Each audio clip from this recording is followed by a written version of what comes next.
अक्रूर जी ठाकुर जी को लेने आए।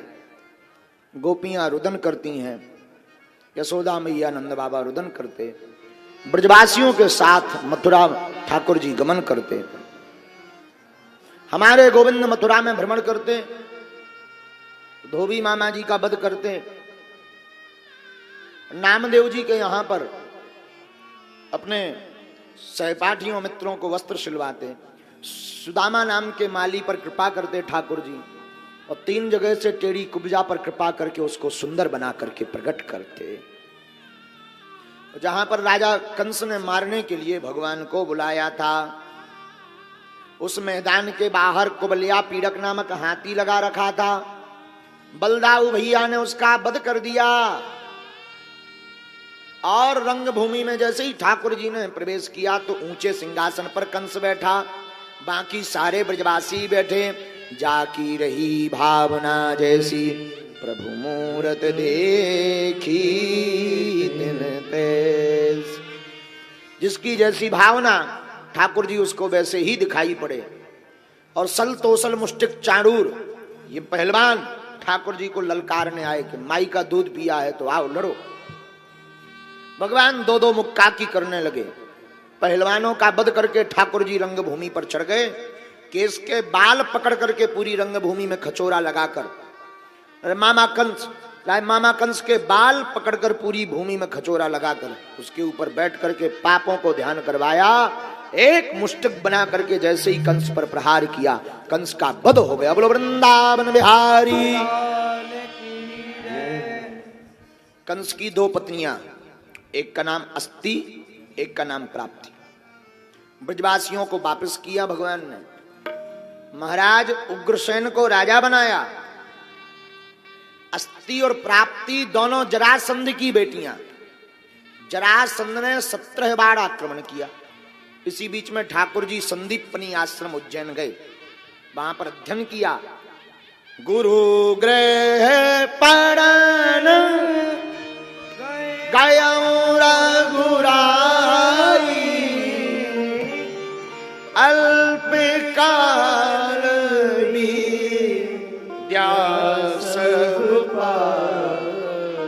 भगवान ने अल्प काल में ही विद्या अध्ययन प्राप्त कर ली। और विद्या पाकर के ठाकुर जी वापस आए तो 18वीं बार जरासंध ने 35,000 ब्राह्मणों को अनुष्ठान पर बैठा दिया।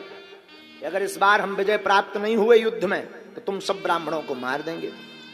भगवान भक्त वत्सल हैं।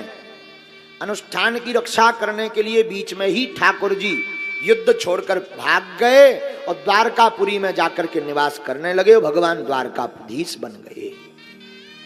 बोलो द्वारकाधीश भगवान की। उसी समय एक भीष्मक नाम के राजा थे, उनके 4 पुत्र 1 पुत्री। बड़े पुत्र का नाम रुक्मी, पुत्री का नाम था रुक्मणी। राजा तो अपना बेटी का विवाह ठाकुर जी के साथ करवाना चाहते थे, लेकिन जो रुक्मी पुत्र था वो राजनीति में फायदा लेने के लिए अपनी बहन रुक्मणी का विवाह दमघोष पुत्र शिशुपाल के साथ तय कराया। पिताजी को आकर बताया, पिताजी परसों बारात आ रही। पिताजी बोले कहां से? दमघोष पुत्र शिशुपाल के यहां से। पिताजी चौंक गए। पुत्र के आगे एक नहीं चली, पर रुक्मणी मैया तो हमारे ठाकुर जी से प्रेम करती थी। उन्होंने 7 श्लोकों का एक पत्र लिखा, ब्राह्मण देवता ये दे आओ ठाकुर जी को, अति इमरजेंसी है। भगवान ब्राह्मणों के बड़े सेवक। ब्राह्मण को आता देख ठाकुर जी अपने सिंहासन से उठकर खड़े हो गए, दरवाजे तक लेने गए।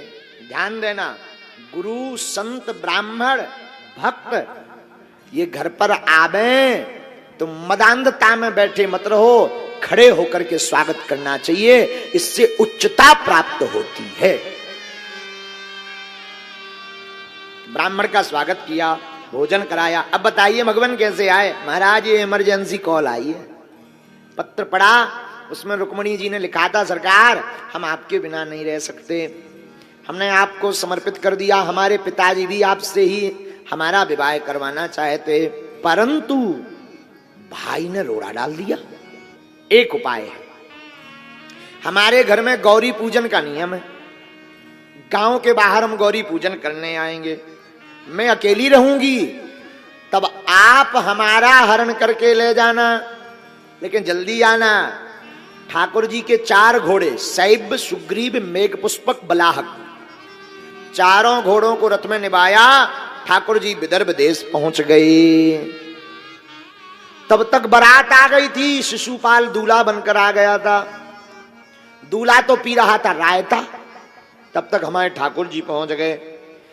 रुक्मणी के भाई रुक्मी ने कहा, पिताजी बारात आ गई, सगाई नहीं चढ़ी, सगाई चढ़वाओ, सामान ले जाओ। सामान लेकर राजा जा ही रहे थे, तब तक किसी ने खबर दी कि द्वारकाधीश भी आए हैं, और उस वक्त ठाकुर जी का नाम बड़ा फैल गया था, भयंकर। सोचा कि इनका स्वागत कर लिया जाए। स्वागत करने गए तो मंत्रियों ने सोचा कि शायद यही है दूल्हे राजा, दिखते ही वैसे। तो सगाई चढ़नी थी शिशुपाल की, चढ़ गई नंदलाल की।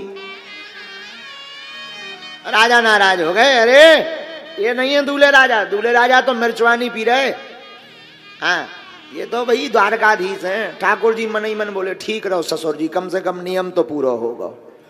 कल के दिन वरना लोग ये कहते कि बिना नियम के ब्याह अब हो, सब नियम पूरे हो जाए। अब आप पधारी गए हैं, तो राजा ने कहा सरकार जरा घर चलिए। भगवान बोले चलो। गांव में ढोल नगाड़े बजने लगे, द्वारकाधीश आए द्वारका। ओहो, एक बूढ़ी अम्मा खड़ी थी, हे भगवान दूल्हा कितना सुंदर है, जय हो भगवान, ऐसी सुंदर हमारी बिटिया रुक्मणी, दूल्हा भी इतना सुंदर। एक मंत्री ने बताओ जे नहीं दूल्हे राजा, दूल्हे राजा तो जन्माशय में रसगुल्लन को अपनो सीरा छुटा रहे, ये तो द्वारकाधीश आए। अच्छा, बूढ़ी अम्मा हाथ जोड़ के कहने लगी, हे भगवान यही दूल्हा बन जाए, कम से कम लिवाने के बहाने दर्शन तो होते ने। ठाकुर जी मन ही मन मुस्कुरा के बोले, अम्मा चिंता ना करो, ई रजिस्ट्री पे हम, ई प्लाट पे हमारी रजिस्ट्री हुई है, कोई और नहीं आएगा, आशीर्वाद। मध्य में ठाकुर जी को ध्यान आया कहीं रुक्मणी जी पूजा करके ना भग जाएं, बीच में ही बिदा ली। अच्छा महाराज हमें आज्ञा दो, हम फिर आएंगे, अच्छे से मिलेंगे दोबारा। ठाकुर जी रथ लेकर आए। तब तक जरासंध भी उस बारात में आया था, उसने शिशुपाल के कान में बताया द्वारकाधीश आए, तुम्हें खबर लगी? शिशुपाल बोला तो, बोले ये जहां भी आते वहां दाल में काला नहीं होता, पूरी दाल ही काली होती है, क्या करें, बिटिया की सिक्योरिटी बढ़ा लो, वरना जौन सी पाल की तुम दुल्हन के लेने लेबे के लाने लाए हो, वही में बैठ के तुम ना जाइयो कहूं है। दुल्हन की सिक्योरिटी बढ़ा दी, सैनिक भेज दे। अब रुक्मणी मैया चौंक गई, हे भगवान हमने तो कहा था अकेले रहेंगे, यहाँ तो साहब भारी सेना आ गई, कोई बात नहीं। मनु जाहि राचे वो मिलहि शोभ, सहज सुंदर सांवरो, मन जाहि राचे वो मिलहि शोभ, सहज सुंदर सांवरो, करुणा निदान सुजान शील, स्नेह जानत राम, करुणा निदान सुजान शील, स्नेह जानत राम। हमें ठाकुर जी ही बर मिले। जब बाहर आई प्रणाम करके पूजन करके, आहा, अब सोचने लगी कि हम इनमें ठाकुर जी को कहां पहचानेंगे, पर वे सोचने लगी कि हमारे कन्हैया जहां भी होंगे अलग होंगे। तब तक सैनिकों के सामने एक रथ पर ठाकुर जी खड़े दिखाई पड़े, प्रसन्न हो गई। ठाकुर जी ने इशारा किया है, ये सेना चिंता मत करो।